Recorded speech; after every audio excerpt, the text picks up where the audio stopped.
Hola todos, j'espère que vous allez bien pour commencer. Alors l'affaire d'aujourd'hui n'est franchement pas pour les âmes sensibles, mais avant de nous plonger dedans, petit moment sponsorisé. Et devinez qui revient hanter la chaîne? Oui, Surfshark, le seul requin que j'accepte dans ma vie.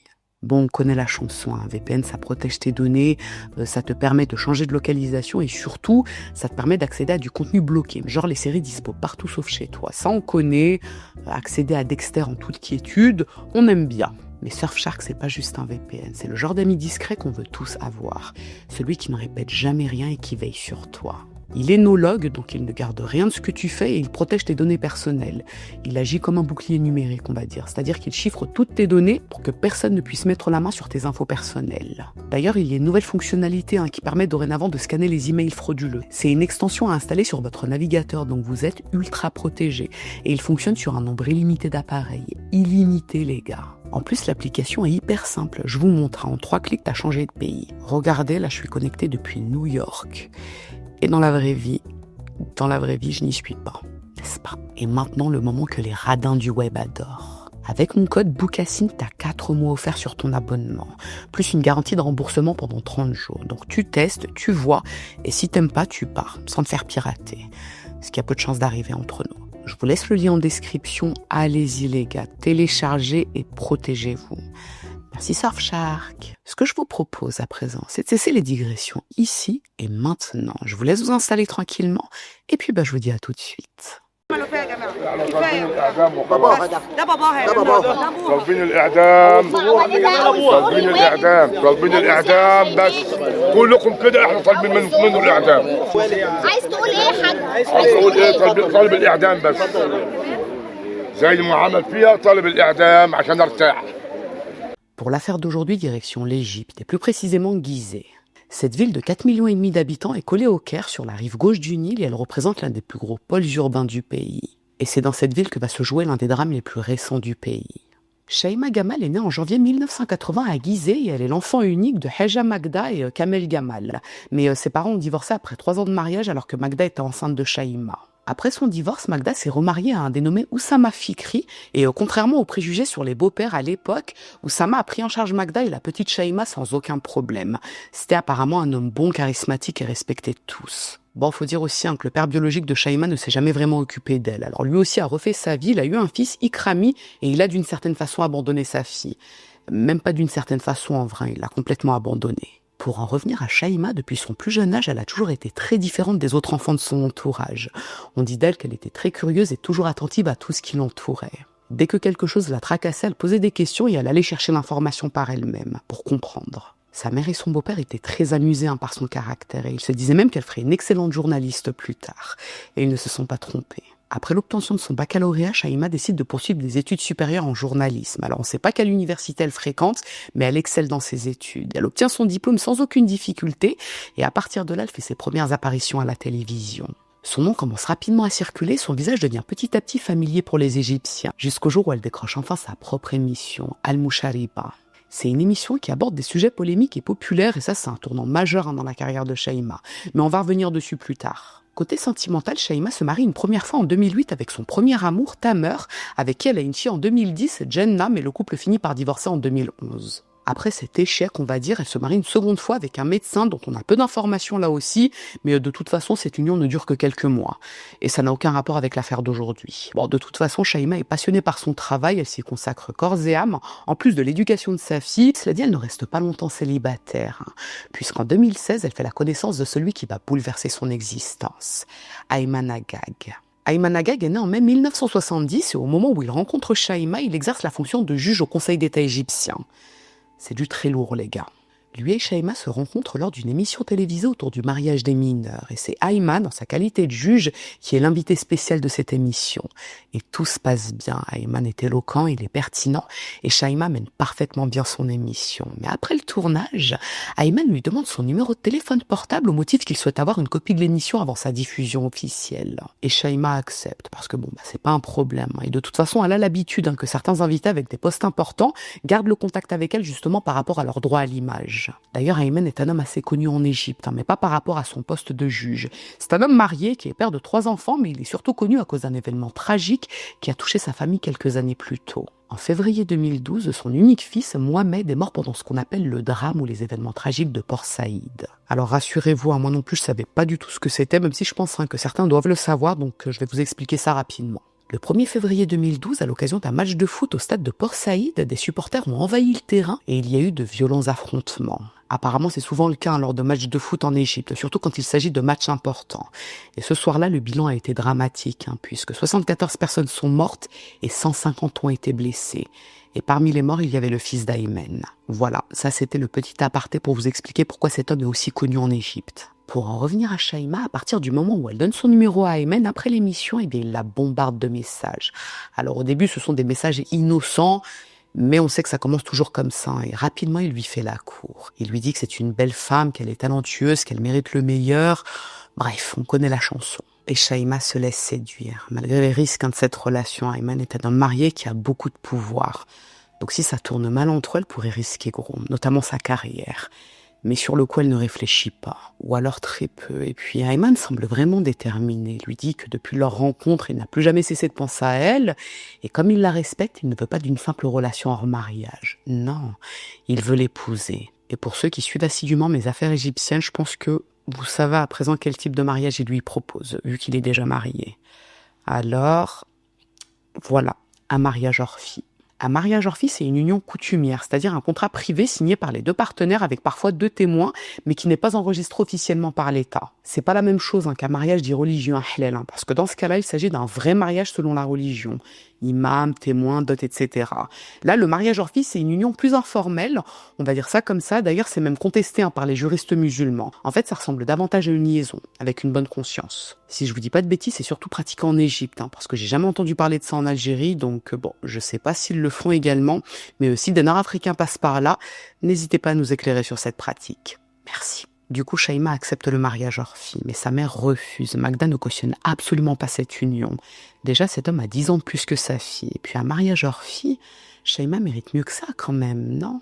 Mais Shaima est ferme dans sa décision, c'est lui qu'elle veut. Disons qu'Ayman a su trouver les mots pour la charmer.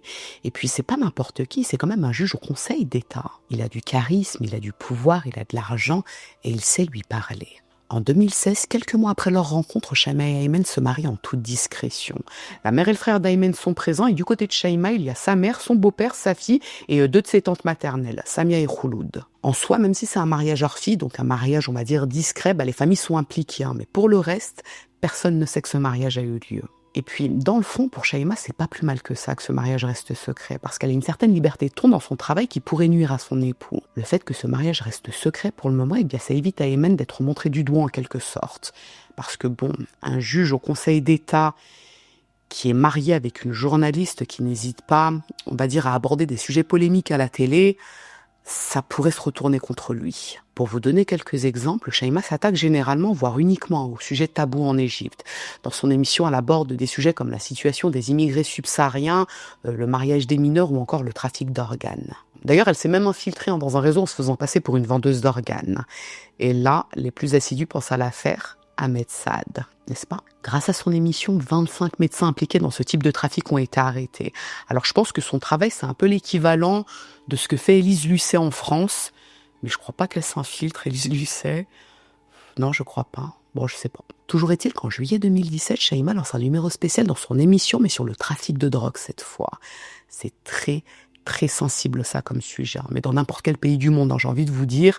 Et comme elle n'a pas froid aux yeux et qu'elle veut taper fort comme on dit, elle va faire quelque chose qui va susciter la polémique dans tout le pays. Lors de cette émission, elle sort un petit sachet qui contient une substance blanche, de l'héros d'après elle, et elle s'en met dans le nez, devant la caméra. Cet épisode est regardé par des centaines de milliers de téléspectateurs. Il fait le tour des réseaux sociaux et à partir de là, Shaima devient la présentatrice héroïne, celle qui n'a pas froid aux yeux et qui se bat contre les injustices sociales. Mais ce qu'il se passe, c'est que l'équivalent égyptien du CSA, le Conseil suprême de la réglementation des médias, la suspend d'antenne pour une durée de 3 mois, pour comportement inapproprié. Bon, Shaima s'y attendait un peu quand même, mais ça reste un coup dur pour elle, parce qu'une suspension de 3 mois, c'est énorme à la télé. Mais vu la notoriété qu'elle a acquise grâce à cet épisode, elle est immédiatement sollicitée par d'autres chaînes pour travailler avec elle, sur le même concept que l'émission qu'elle présentait. Et à la fin de l'année 2017, elle accepte de basculer sur la chaîne El Hadath El Youm. Elle aura la même liberté de ton et l'offre qu'on lui propose est très intéressante. Et l'émission cartonne dès qu'elle reprend. Mais un an plus tard, fin 2018, la chaîne ne renouvelle pas son émission et elle met un terme à son contrat. Alors je saurais pas vous dire pourquoi. Mais bon, des fois ça arrive que des émissions fonctionnent très bien mais qu'elles ne soient pas renouvelées, soit par pression, soit parce qu'elles sont jugées trop controversées. À partir de là, Shaima se retrouve sans emploi. C'est la première fois de sa vie après l'obtention de son diplôme qu'elle ne travaille pas. C'est un énorme coup dur pour elle. Elle passe de journaliste en pleine ascension à femme au foyer. Et malgré toutes les offres auxquelles elle postule, aucune chaîne ne veut travailler avec elle. Et côté sentimental, ça ne va pas mieux avec Aymen. Le couple est en crise. Mais ça n'a rien à voir avec son travail. En fait, quand ils s'étaient mariés en 2016, Aymen lui avait promis qu'il l'épouserait officiellement après quelques mois. Elle devait lui laisser le temps de préparer le terrain avec sa famille, notamment son épouse. Bon, la polygamie est permise en Égypte, donc c'était parfaitement faisable. Mais 2 ans plus tard, il n'a toujours pas tenu sa promesse. Malgré toutes les relances de Shaima, il a toujours une bonne excuse. Et c'est vrai qu'au fil des semaines et des mois, et maintenant des années, Shaima s'est rendu compte que son mari ne l'était que quelques heures par semaine, essentiellement pour satisfaire ses besoins, alors qu'il lui avait promis qu'il voulait qu'elle soit sa femme. Mais en réalité, il ne dort jamais chez elle. Elle est censée être sa femme pourtant. Les tensions dans le couple sont telles que pour apaiser la situation, Aymen accepte d'enregistrer officiellement leur mariage en février 2019. Donc voilà, c'est fait, c'est officiel. Shaima est son épouse aux yeux de l'État. Et pourtant, ça n'arrange pas les choses. Les mois passent, Aymen n'est pas plus présent qu'avant. Il ne dort toujours pas chez Shaima. Une fois la nuit tombée, il rentre retrouver son épouse, qui ne semble pas au courant de ce deuxième mariage d'ailleurs. Et puis, Shaima se pose encore et encore la même question. Ok, il l'a épousée officiellement, elle est sa femme aux yeux de l'État, mais il n'en a parlé à personne autour de lui. Il ne l'a pas annoncé publiquement, par exemple. Donc leur mariage est toujours secret d'une certaine façon. Et quand elle lui demande de le faire, d'annoncer publiquement leur mariage, eh bien il refuse. Et c'est catégorique. C'est pas ce qu'il lui avait promis, ça. Shaima sent qu'il s'est foutu de sa gueule. D'autant qu'à côté de ça, elle ne trouve plus de travail depuis la fin de son contrat en 2018. En fait, à chaque fois qu'elle a eu une opportunité, Aymen l'a dissuadée de l'accepter. Alors ok, il l'entretient, mais c'est pas la vie qu'elle voulait. Elle aime travailler, elle aime aller sur le terrain et trouver des sujets à aborder. Et elle a mis tout ça de côté pour cet homme qui ne tient pas sa promesse. Eh bien, c'est sans compter sur son tempérament et sa détermination. En 2022, après 6 années de mariage secret, Shaima le met au pied du mur. C'est soit il annonce lui-même publiquement leur mariage, soit c'est elle qui le fera. Elle contactera sa femme et elle fera un communiqué officiel. Ça, c'est du pain béni pour les journaux à scandale. Ils se jetteront sur cette information. Un juge du Conseil d'État respecté par tous mènera une double vie en secret. Un mariage hors fille. Tout le monde aime ce type d'informations croustillantes, on va pas se mentir. Et Aymen sait que Shaima est capable de le faire, parce qu'on parle quand même d'une journaliste qui a fait tomber des têtes grâce à son ancienne émission. Donc il sait qu'elle peut le faire. Pour calmer la situation, encore une fois, il lui propose alors de partir en vacances à Dubaï. Ce sera l'occasion de se retrouver un peu et de discuter calmement de tout ça. Qui refuserait des vacances à Dubaï? Franchement, pas moi. Aymen explique à Shaima qu'il a tout préparé. Ils partiront le 21 juin 2022 pour 8 jours dans un hôtel luxueux. Waouh!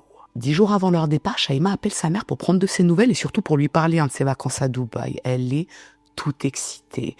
Et Magda aussi, sa fille mérite le meilleur. Et si ça peut enfin leur permettre d'officialiser cette union, ce serait vraiment bien. C'est pas une vie, ça, pour une femme, un mariage secret.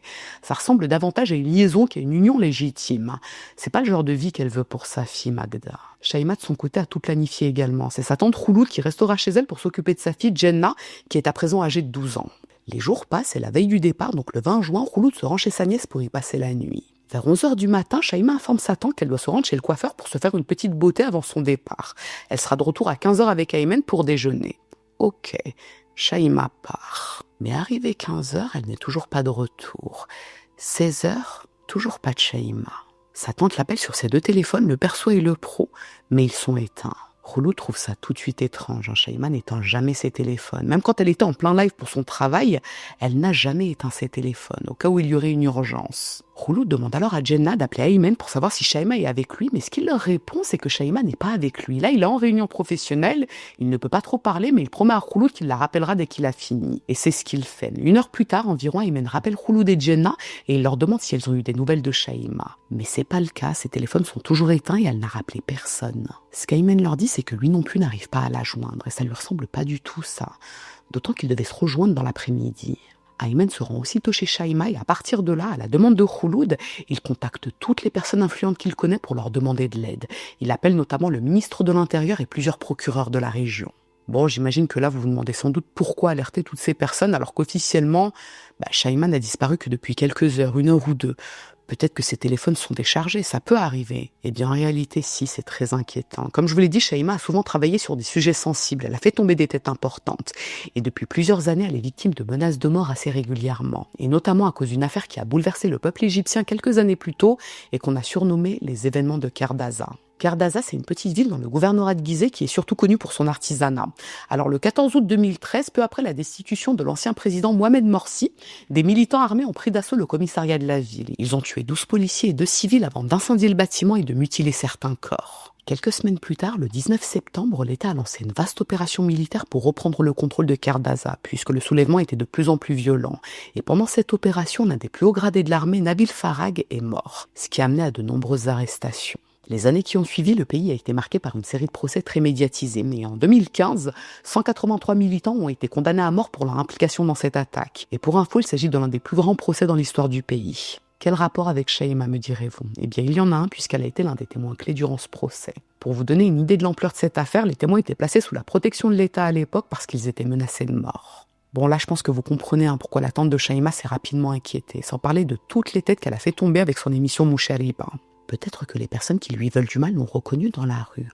Peut-être qu'elle a été enlevée sur le trajet du retour, parce que même si elle ne travaille plus dans le journalisme depuis 3 ans, son visage est bien connu. La tante et la fille de Shaima sont paniquées. Les heures qui suivent, toujours aucune nouvelle d'elle. Ayman appelle les hôpitaux, les commissariats, les amis de Shaima, mais elle n'a pas eu d'accident et personne ne sait où elle est. Et elle n'est pas non plus chez sa mère. Alors Khouloud n'a pas encore prévenu Magda que sa fille a disparu, mais elle a quand même vérifié si elle était chez elle. Et c'est pas le cas. Le 21 juin, à l'aube, Khouloud se décide à prévenir la mère de Shaima. Et même si au départ elle est paniquée, Magda garde son sang-froid. Elle se rend directement chez sa fille et elle interroge toutes les personnes qui ont vu Shaima la veille avant qu'elle parte. À savoir Khouloud, Jenna et les 2 femmes de ménage. À ce moment-là, Ayman n'est pas là. Il est reparti la veille au soir, mais il a promis de revenir dans la matinée. Magda demande à Khouloud, Jenna et aux femmes de ménage ce que portait Shaima quand elle est partie. Mais là, personne ne se souvient vraiment. Ou plutôt, elle donne toute une tenue et une couleur différente. Bon, après, dans la panique, on peut avoir les idées brouillées. Mais ce qui est sûr, en revanche, c'est que Shaima avait dit qu'elle allait au salon de coiffure. Ça, c'est une certitude. Les femmes ont bien sûr contacté le salon de coiffure. Et Shaima s'y est bien rendue. Et elle est repartie. Et elle semblait aller parfaitement bien.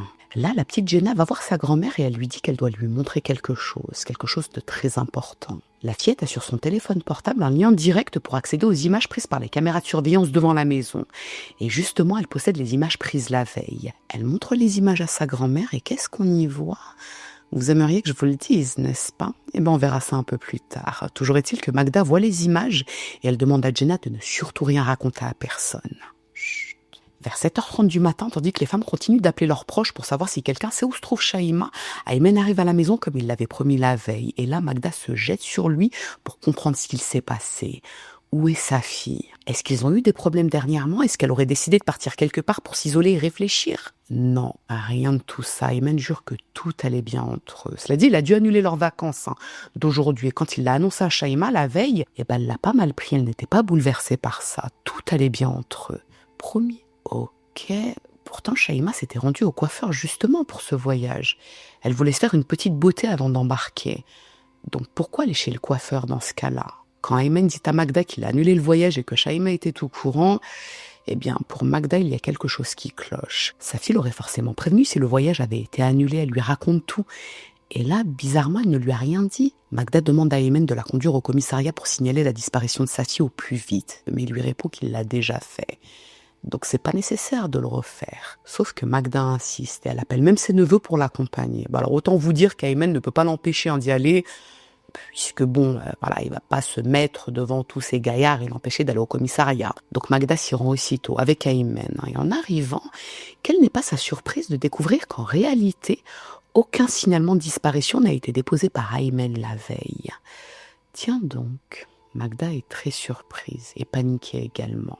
Dans la mesure où Shaima a été un témoin sous protection par le passé et qu'elle est journaliste, c'est le chef du département de police qui prend en charge cette disparition. Et dans un premier temps, avant de lancer l'alerte, il interroge Ayman et Magda ensemble. Là, ce que Magda lui explique, c'est ce que sa sœur Khouloud lui a raconté concernant la disparition de Shaima la veille, à savoir qu'elle est partie chez le coiffeur. Mais elle ajoute un autre détail important. Un détail crucial qu'elle avait gardé pour elle. Vous vous souvenez que Jenna avait montré à sa grand-mère les images des caméras de surveillance devant la maison. Vous vous en souvenez, n'est-ce pas? Qu'est-ce qu'on y voit? Shaima revenir chez elle en voiture à 14h45. Elle sort de son véhicule et elle monte dans une Chevrolet noire garée à côté de la maison. On ne distingue pas clairement le conducteur, mais Jenna avait affirmé à sa grand-mère qu'il s'agissait de la deuxième voiture de son beau-père, Aymen. Magda avait demandé à Jenna si elle était sûre d'elle, parce qu'Aymen possède une Octavia, pas une Chevrolet.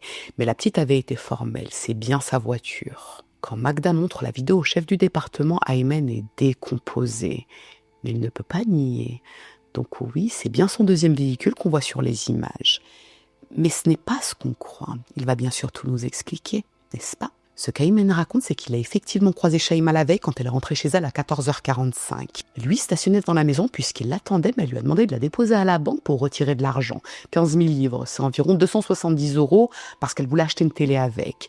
Donc il l'a déposée devant un centre commercial à Gizeh et il est reparti au travail. Et après ça, il n'a plus une nouvelle. Le chef du département de police lui demande s'il est sûr de l'avoir laissée seule là-bas parce que Shaima recevait régulièrement des menaces de mort.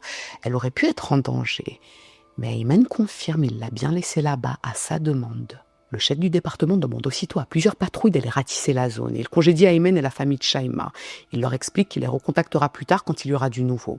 Et là, je pense que vous vous demandez certainement pourquoi il a laissé partir Aymen, parce qu'il a quand même menti à la famille de Shaima. Pour deux raisons. Alors tout d'abord, la plus évidente, c'est qu'il n'y a rien contre lui à ce stade de l'enquête. On ne peut pas confirmer qu'il est impliqué dans la disparition de son épouse, même s'il a menti. Et pour info, oui, face au chef du département, il avoue que Shaima est bien sa femme. Donc son secret n'est plus vraiment secret dorénavant.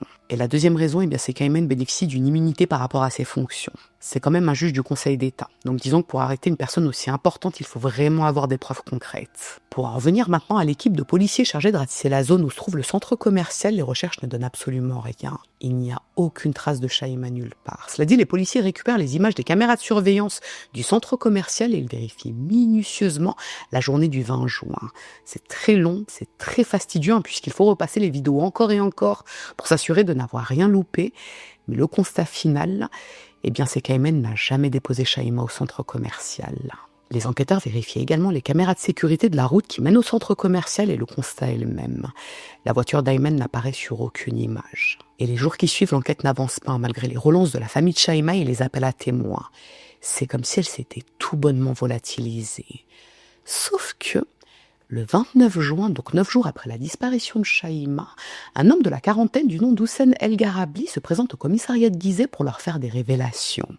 Il sait ce qui est arrivé à Shaima Gamal et il souhaite se rendre. Ce qu'il s'apprête à raconter est assez sordide, mais spoiler alerte, je pense que vous êtes nombreux à avoir une petite idée sur la suite de l'histoire, n'est-ce pas? Ce qu'Hussein raconte aux enquêteurs, c'est qu'il est un très vieil ami d'Aymen. Ils se connaissent depuis plus de 20 ans. Ils se sont rencontrés dans le café de l'un de ses proches. À l'époque, Aymen était déjà juge et il possédait plusieurs business, notamment des projets immobiliers et de la revente de véhicules d'occasion. Hussein travaillait lui aussi dans ce domaine, donc ils ont commencé à papoter, ils ont bien accroché et de fil en aiguille, les deux hommes sont devenus amis. Puis Hussein a commencé à travailler pour Aymen. Il venait de terminer la construction d'une résidence à Hurghada et c'est Hussein qui se chargeait de la vente des appartements. C'était une sorte d'agent immobilier pour Aymen. Et les affaires marchaient très bien. Mais vers 2009 ou 2010, leurs chemins se sont tout naturellement séparés. Ils ont complètement perdu contact jusqu'au jour où Hussein a appris le décès du fils d'Aymen en 2012. Il l'avait recontacté pour lui présenter ses condoléances et les deux hommes avaient repris contact, puis étaient redevenus amis. Hussein raconte aux enquêteurs que c'était une amitié tout à fait normale. Ils se voyaient parfois, ça arrivait qu'ils se confient l'un à l'autre, comme dans n'importe quelle amitié. Et justement, quelques mois plus tôt, vers le mois de février, Hussein a eu de gros problèmes d'argent. Mais vraiment de gros problèmes d'argent. Il est marié et père de famille, il fallait qu'il trouve une solution rapide. Donc tout naturellement, il a appelé son vieil ami pour lui en parler. Peut-être qu'Aymen pourrait lui donner un coup de main ou lui trouver du travail. Et c'est ce qu'il s'est passé. Aymen l'a écouté attentivement, puis lui a proposé un travail. Hussein devait lui trouver une ferme isolée dans un coin désertique, mais vraiment isolée. Et s'il lui trouvait ce qu'il recherchait, Aymen réglerait ses problèmes d'argent. Hussein explique aux enquêteurs qu'au départ, il n'a pas compris la demande d'Aymen. Pourquoi est-ce qu'il insistait pour que cette ferme soit autant isolée? Mais il n'a pas posé de questions, parce qu'il avait vraiment besoin d'argent. Hussein a commencé ses recherches et au début du mois de mars, il a enfin trouvé la ferme parfaite pour Aymen. Un petit coin tranquille à l'abri des regards à Badr Shein, près de Gizeh. Les deux hommes ont contacté le propriétaire, Shahid El-Shami, et Aymen a négocié le montant de la location et la durée du bail. Le courant est plutôt bien passé entre les deux hommes et le 11 juin, ils se sont rencontrés pour signer le contrat de location. Ils prenaient effet à ce jour pour une durée de 5 ans. Mais la mission d'Hussein ne s'est pas arrêtée là, puisqu'après la signature du bail, Aymen lui a demandé de creuser une large fosse dans le jardin de la maison pour drainer et évacuer l'eau, évidemment. Et une fois encore, Hussein s'est exécuté sans se poser de questions. Le 20 juin, donc le jour de la disparition de Shaima, Aymen a demandé à Hussein de le rejoindre à la ferme pour lui parler. Il s'y est rendu en début d'après-midi et vers 15h30, Aymen est à son tour arrivé à la ferme. Mais il n'était pas seul. Il était avec Shaima. Hussein raconte aux enquêteurs qu'il a été surpris, mais là encore, il ne s'est pas posé de questions. Il les a salués, il leur a dit qu'il allait préparer le thé. Et tandis qu'il était dans la cuisine, il a entendu une dispute en provenance du hall de la maison. Il est allé voir ce qu'il se passait, et ce qu'il a vu, c'est Aymen frapper violemment Shaima à la tête avec la crosse d'un revolver, au point où elle s'est écroulée au sol. Puis Aymen s'est jeté sur elle et il l'a étranglée avec son écharpe. D'après Hussein, tout est allé très vite. En un instant, Shaima était morte. Elle ne bougeait plus. Aymen s'est levé, il lui a alors demandé de l'aider à porter le corps dans la cour pour l'enterrer, dans la fameuse fosse d'évacuation. Hussein jure qu'il était terrifié, il ne voulait pas participer à ça, mais Aymen l'a menacé. S'il ne l'aidait pas, il le regretterait. Donc Hussein s'est exécuté. Ils ont porté le corps, ils l'ont déposé dans la fosse, mais avant de l'enterrer, Aymen a sorti 3 bouteilles de son sac et il a tout versé sur le corps. Alors en fonction des articles, parce que c'est pas très clair, il s'agissait soit d'acide, soit de liquide inflammable pour mettre le feu au corps. Ce qui est sûr en revanche, d'après Hussein, c'est que le corps est toujours enterré dans cette ferme et il jure qu'il ne voulait pas participer au meurtre de cette femme. Il a été forcé par Aymen, il s'en veut terriblement. Pour en revenir à Hussein, grâce à ces indications, les enquêteurs parviennent à localiser cette ferme, plusieurs patrouilles s'y rendent, et il ne leur faut pas plus de quelques minutes pour retrouver un corps de femme enterré à l'endroit indiqué par Hussein. Et à côté, les 3 bouteilles qui contiennent soit de l'acide, soit du liquide inflammable. Le corps est en très mauvais état, vous vous doutez bien, le visage est méconnaissable et les mains et les pieds sont ligotés avec une chaîne en métal. Mais il est formellement identifié, il s'agit bien de Shaima Gamal, elle était âgée de 42 ans.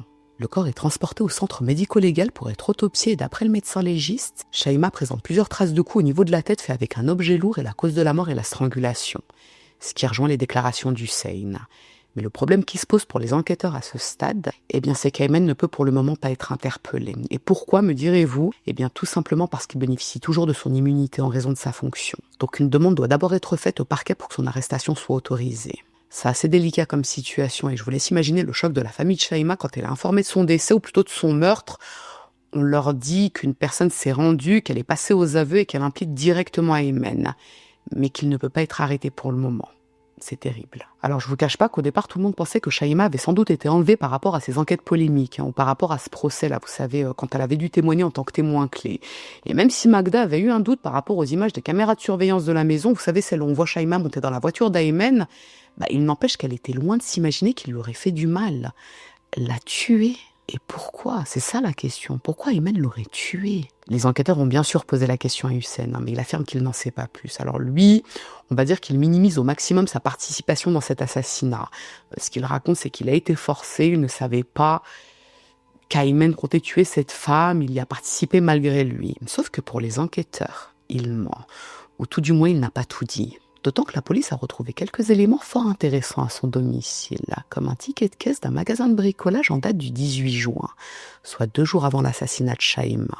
Bon, à première vue, c'est anodin, ça, un ticket de caisse, mais la liste des articles intrigue les enquêteurs. Un cadenas, une chaîne métallique, 3 bouteilles de liquide inflammable ou de l'acide, ainsi qu'une hache.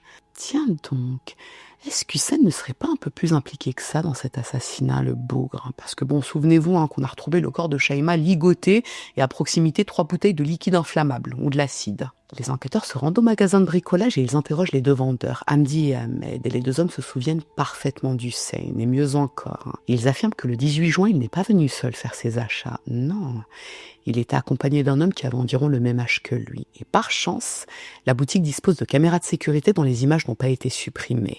Les enquêteurs vérifient les images et qui est-ce qu'on y voit le 18 juin avec Hussein ? Est-ce vraiment utile de vous le préciser ? Aymen. Bon, on peut dire qu'il n'y a pas de doute possible. Aymen est bien impliqué dans le meurtre, plutôt l'assassinat de son épouse, et Hussein a été son complice. C'est celui qui a réglé tous les détails, disons, techniques. Et au même moment, le département de police reçoit une nouvelle plutôt réjouissante. L'immunité d'Aymen vient tout juste de lui être retirée. Donc il va enfin pouvoir être arrêté. Le problème, c'est qu'à présent, il a disparu. Bon, en réalité, il a disparu des radars depuis le 21 juin. C'est le moment où il avait accompagné Magda au commissariat pour signaler la disparition de Shaima. Grâce aux caméras de sécurité de la maison de Shaima, on le voit rentrer chez elle ce jour-là après être allé au commissariat de police. Il se rend dans la chambre à coucher, puis il ressort avec des documents et il repart à bord de son véhicule. Et personne au sein de sa famille ne sait où il se trouve. Les enquêteurs envoient une demande d'analyse pour le bornage de son téléphone portable et ce que le rapport indique, c'est que le 21 juin, il a quitté Gizeh pour se rendre à Sahel, puis au Caire. Et après ça, son téléphone borne à Suez. C'est une ville à 130 km du Caire. Pendant ce temps, Hussein est de nouveau interrogé. Et on sait à quel point la police égyptienne sait faire parler. Et effectivement, il finit par parler. C'est vrai, il a bien aidé Aymen à tendre un piège à Shaima. Il s'est occupé de toute la logistique, en échange d'argent. Et il sait où il se cache à présent. Ce qu'il raconte, c'est que le 22 juin, donc le lendemain de la fuite d'Aymen, Aymen l'a appelé pour lui demander de le rejoindre à Sahel, ce qu'il a fait. Hussein a demandé à son fils Hamada de le déposer, mais Hamada n'était au courant de rien. Son père lui a simplement dit qu'il devait voir un ami. Quand Hussein est arrivé, Aymen lui a remis un nouveau téléphone portable qui leur permettrait de rester en contact. Et il lui a demandé de lui rendre quelques petits services pour lui faciliter sa fuite. Évidemment. Et Aymen ne s'est pas privé. Il lui a donné le numéro de téléphone portable d'un homme qui devait lui louer un cabanon le temps qu'il trouve une meilleure solution pour sa fuite. Et après quoi, Hussein est retourné au Caire. Mais après cette rencontre, il n'a plus pu joindre Aymen. Son téléphone était éteint. Hussein explique aux enquêteurs qu'il a un peu paniqué à ce moment-là, parce qu'il ne savait pas quoi faire. La nouvelle de la disparition de Shaima faisait à présent la une de la presse. Donc il a décidé d'appeler son beau-frère Ibrahim, qui est avocat, et il lui a tout raconté. Et Ibrahim lui a ordonné de se rendre aux autorités immédiatement, ce qu'Hussein a fait. Comme je vous l'avais dit, la police avait demandé le bornage du téléphone d'Aymen. Et avant qu'il ne s'éteigne, il a été localisé pour la dernière fois à Suez, plus précisément dans une résidence appelée Sun City. Le 30 juin, 10 jours après l'assassinat de Shaima, Aymen l'a interpellé au domicile d'un ami avocat qui lui avait loué cet appartement, mais qui n'a aucun lien avec l'assassinat de Shaima. Et quand Aymen est interrogé, il passe aux aveux. En même temps, ça aurait été compliqué de nier dans ces conditions, vu le nombre de preuves qu'il y a contre lui. Mais ce n'est pas ce qu'on croit. Il va bien sûr tout nous expliquer. Ce qu'Aymen raconte aux enquêteurs, c'est que Shaima lui mettait la pression depuis plusieurs années. Elle voulait qu'ils rendent leur mariage public, alors qu'au départ, ce n'était pas ce qu'ils avaient convenu ensemble, ça devait rester secret. Et voilà qu'elle le menaçait d'en parler publiquement à présent, sans son accord. Aymen dit qu'ils se sont brouillés à plusieurs reprises à propos de ce sujet, et après chaque dispute avec Shaima, il revenait sans cesse vers elle avec des cadeaux pour apaiser la situation. Une rose et du chocolat, parce que c'est ce qu'elle aimait. Et généralement, ça apaisait la situation, mais au fil des années, ça lui a plus suffi. Elle voulait annoncer leur mariage publiquement. Ça pouvait lui coûter sa carrière à lui, et peut-être même sa famille. Aymen dit que le 20 juin, il a tout simplement pété un câble, mais il jure qu'il n'a rien prémédité. Ah bon, c'est pas ce que démontrent les preuves pourtant. Vous vous souvenez que Shaima avait raconté à ses proches qu'elle devait partir à Dubaï avec Aymen le 21 juin. Eh bien, en réalité, Aymen n'a jamais réservé de voyage pour lui et Shaima. Il n'a pas acheté de billet d'avion et il n'a pas non plus réservé de chambre d'hôtel. Ce que les enquêteurs pensent, c'est qu'Aymen avait fait croire à Shaima qu'il comptait l'emmener en vacances pour gagner du temps.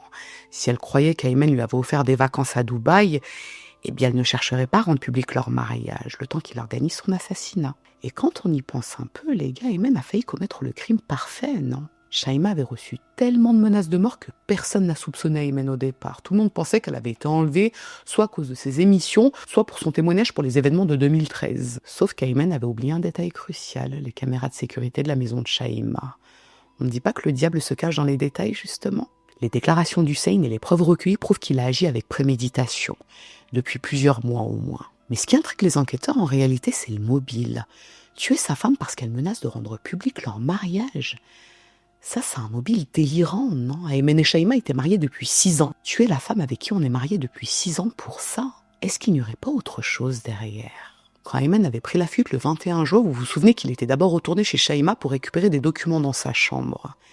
De quoi est-ce qu'il pourrait s'agir ? Est-ce que ça ne pourrait pas être des documents sensibles que Shaima aurait menacé de rendre publics s'ils n'annonçaient pas leur mariage ? Des documents qui prouveraient qu'Aymen est un juge un peu douteux, par exemple. Bon, ça reste une hypothèse à laquelle pensent les enquêteurs parce que son mobile leur paraît un peu léger. Mais bien sûr, Aymen maintient sa version et les enquêteurs n'ont jamais pu mettre la main sur ses papiers. Donc à ce jour, on ne sait toujours pas de quoi il s'agissait. Pour en revenir à la question de la préméditation, les enquêteurs continuent d'interroger Aymen, ils le poussent dans ses retranchements et il est finalement contraint d'avouer qu'il a bien préparé cet assassinat parce que toutes les preuves le démontrent, comme je vous l'ai dit, il n'y a pas vraiment de mystère sur ça. Donc bon, il finit par l'admettre. Ce qu'il raconte, c'est que le 20 juin, il est arrivé chez Shaima vers 15h30 et il a attendu qu'elle arrive à son tour pour la conduire à la ferme. Il n'y avait pas de voyage, bien sûr, ça vous l'avez compris, et il avait loué cette ferme pour l'assassiner. Quand elle est arrivée à son tour à 14h45, il lui a demandé de le rejoindre dans sa voiture. Et là, il lui a dit qu'il avait une surprise à lui montrer. Une belle surprise. Et Shaima était tout excitée. Ils ont pris la route et quand Aymen et elle sont arrivés à la ferme, Hussein leur a ouvert. Puis il s'est éclipsé pour les laisser parler ensemble. Et Hussein était bien évidemment au courant de ce qui allait se passer. Là, Aymen a dit à Shaima qu'il avait loué cette ferme pour elle, pour qu'elle puisse se ressourcer dans cet endroit paisible quand elle le voudrait. Et en entendant ça, elle a sauté de joie, elle était trop heureuse. Mais d'un coup, son visage s'est renfermé, elle est devenue froide. Et elle lui a balancé « Tu fais ça pour que je me taise, tu essaies d'acheter mon silence. Sauf que je ne me tairai pas. » Aymen dit qu'elle s'est mise à crier, que c'est à ce moment-là qu'il a lancé le signal à Hussein, qui était à côté, pour lui faire comprendre qu'il s'apprêtait à passer à l'acte. « Fais-nous du thé », ce qui voulait dire « On va la tuer ». Hussein s'est dirigé derrière Shaima et là, Aymen a sorti son arme à feu et il a frappé Shaima à la tête avec. Et quand elle est tombée au sol, Hussein l'a maîtrisée et ligotée tandis qu'Aymen a saisi son écharpe et l'a étranglée avec. Bon, ça ressemble un peu à la version d'Hussein, sauf que là, Hussein a bien participé activement à cet assassinat. Mais il n'allait pas le dire. Logique. Toujours est-il qu'après ça, les deux hommes ont saisi le corps de Shaima et ils l'ont déposé dans la fosse, dans le jardin. Puis Aymen l'a aspergé avec de l'acide ou du liquide inflammable pour détruire les preuves et ils l'ont enterré. Voilà pour la version d'Aymen. Le 1er juillet, Aymen et Hussein sont officiellement placés en garde à vue et la libération sous caution est refusée à Aymen. Logique, j'ai envie de vous dire. Le procès préliminaire des deux hommes s'est ouvert le 20 juillet à Gizeh et ils sont tous les deux mis en examen pour assassinat, donc ils risquent la peine de mort. Mais contre toute attente, Aymen change une nouvelle fois sa version de l'histoire. Il affirme qu'il a tué Shaima en état de légitime défense. Bah oui. D'après cette nouvelle version, quand il a amené Shaima à la ferme, elle l'avait en fait menacée avec un couteau qu'elle avait trouvé sur une table. Donc il n'a fait que se défendre. Voilà. Bon, c'est vrai que c'est assez culotté ça comme ligne de défense, mais après j'ai envie de vous dire, ces avocats tentent le tout pour le tout. Là, Aymen n'a plus rien à perdre vu qu'il risque la peine de mort. Mais le problème, c'est que toutes les preuves, y compris le témoignage d'Hussein, démontrent que d'une part, il a bien tué Shaima et qu'en plus, il avait prémédité son passage à l'acte, notamment avec l'achat au magasin de bricolage le 18 juin. Et puis même, indépendamment de ça, le rapport d'autopsie a appuyé les déclarations des deux hommes. Des coups portés à la tête et une strangulation, c'est quel genre de légitime défense ça ? Durant les audiences, en plus des employés du magasin de bricolage qui viennent témoigner, Magda est entendue à la barre. Et ce qu'elle raconte, c'est que d'après elle, le mobile de l'assassinat de sa fille ne peut pas être la question du mariage. Aymen l'avait enregistré officiellement, donc il serait rendu public tôt ou tard, c'est sûr. Ce qu'elle affirme et qui rejoint la première impression des enquêteurs, c'est que Shaima détenait un dossier complet sur Aymen. Un dossier qui prouvait qu'il était impliqué dans plusieurs affaires de corruption. Sa seule solution pour éviter qu'elle ne le dévoile et qu'il perde tout ce qu'il avait, c'était de la tuer. À l'issue du procès au mois d'août 2022, Aymen Agag et Hussein El Garabi sont condamnés à la peine de mort pour l'assassinat de Shaima Gamal. Et au mois de septembre, le grand moufti approuve la sentence. C'est énorme, les gars. Un juge du Conseil d'État jugé et condamné à mort, c'est une onde de choc dans le pays. C'est du jamais vu, ça. Les deux hommes ont bien sûr fait appel, mais le 8 juillet 2024, la Cour de cassation a confirmé le verdict. Donc à ce stade, leur seule solution, c'est la grâce présidentielle. En fait, chaque année, à l'occasion généralement de la rupture du mois de Ramadan, le président peut suspendre ou commuer certaines condamnations, comme la peine de mort. Mais dans ce cas-là, ça ne leur est pas accordé. Le 20 août 2025, soit tout récemment, Aymen et Hussein ont été exécutés par pendaison. Et là encore, c'est une première. Et c'est un signal fort pour le peuple égyptien. Ça signifie que tout le monde est égal devant la loi. D'ailleurs, pour ceux qui s'en souviennent, on a vu une affaire dans le même style, plus ou moins, on va dire ça comme ça. Je vous la glisse là. Où là, c'est le meurtre de Suzanne Tami, mais malheureusement, dans son cas, la justice n'avait pas été égale pour tous. Alors pour la famille de Shaima, ça a été un énorme soulagement, surtout pour Magda, puisque depuis son meurtre, elle n'a pas cessé d'écumer les plateaux télé pour parler de sa fille et demander justice, parce qu'elle n'arrivait pas à faire le deuil de son unique enfant. Et puis dans la mesure où Aymen était un juge haut placé, elle était convaincue qu'il échapperait à la justice. Et après l'exécution d'Aymen et Hussein, elle s'est même retrouvée au milieu d'une polémique, puisqu'elle a publié des vidéos d'elle en train de fêter leur mort. On l'a trouvée insensible et cruelle, ça ne se fait pas de fêter la mort des gens, quand bien même ils auraient assassiné ton unique enfant. Ouais. Bon, de toute façon, cette polémique a rapidement été éclipsée puisque le 30 octobre, donc tout récemment, une série est sortie sur Internet et elle reprend quasiment point par point l'assassinat de Shaima. Alors les noms ne sont pas les mêmes ni les lieux, mais l'intrigue ne laisse aucun doute. Ça s'appelle Rose et chocolat et le titre est en lien avec les cadeaux qu'Aymen faisait à Shaima quand il voulait la reconquérir. Des roses et du chocolat. Tout est similaire à l'affaire, jusqu'au détail de l'assassinat de Shaima. Bon, les producteurs n'ont pas confirmé que c'est tiré de cette affaire, mais il n'y a aucun doute possible. Et cette série a été un succès énorme sur les plateformes. D'ailleurs, elle est publiée depuis peu sur YouTube. Si j'y pense, je vous mettrai le lien en espace commentaire pour les arabophones qui souhaitent voir la série. Et si je ne l'ai pas fait, n'hésitez pas à me le rappeler en commentaire. Et petite parenthèse de fin, c'est une info supplémentaire que j'ai trouvée assez triste en réalité. Vous vous souvenez de Khouloud, la tante maternelle de Shaima? Eh bien, elle est morte en juillet 2025. En fait, Khouloud était très attachée à Shaima, qu'elle avait en partie élevée avec sa sœur. Et quand le corps de Shaima avait été retrouvé, Khouloud avait sombré dans une dépression sévère. Elle ne mangeait plus et elle s'était complètement renfermée sur elle-même. Bon, je ne sais pas de quoi elle est morte précisément, mais apparemment son chagrin a en quelque sorte précipité son décès. Donc, je trouve que c'est très triste. Concernant Jenna, la fille de Shaima, aujourd'hui, elle est âgée de 15 ans et elle vit avec Magda, sa grand-mère. Elle a toujours des contacts avec son père, Tamer, qu'elle voit occasionnellement, mais elle est sous la responsabilité parentale de sa grand-mère. Et apparemment, tout se passe bien. Voilà tout pour cette affaire. Et quelle affaire, franchement, dites-vous que je la connaissais pas du tout. Pourtant, j'aurais dû la connaître vu que j'avais fait l'affaire Suzanne Tami, mais que je trouve qu'il y a quand même quelques petites... Enfin non, au niveau de l'intrigue, ça se ressemble pas vraiment en réalité, mais... Ouais, il y a 2-3 trucs quand même similaires. Une artiste, un homme de pouvoir. Bon, dans le cas de Suzanne Tamim, malheureusement, voilà, elle n'a pas obtenu justice. Et pour être tout à fait honnête avec vous, j'ai été étonnée de la condamnation d'Aymen. Mais vraiment, vraiment étonnée. Un juge du Conseil d'État a été condamné à la peine de mort et la sentence a été respectée. Je ne veux pas parler d'un ancien président qui n'a pas passé une semaine en prison pour des faits très graves, mais franchement, là, pour le coup, j'ai trouvé que c'était grave positif. En fait, c'était un signal fort pour la population d'une certaine façon. Donc, ouais. Enfin, vous n'hésitez pas à me mettre en espace commentaire ce que vous avez pensé de cette histoire. Est-ce que vous la connaissiez? Est-ce que pour vous, justice a été rendue? Mais là, en l'occurrence, oui, c'est le cas. Justice a été rendue. Et comme je suis KO, systématiquement, à la fin de mes vidéos, je vais m'arrêter ici. Donc, ce que je vous propose, c'est que si cette affaire vous a intéressé à défaut de vous avoir plu, n'hésitez pas à mettre un petit j'aime sous la vidéo, mais surtout, n'hésitez pas à vous abonner, c'est encore mieux. Je vous dis à très bientôt.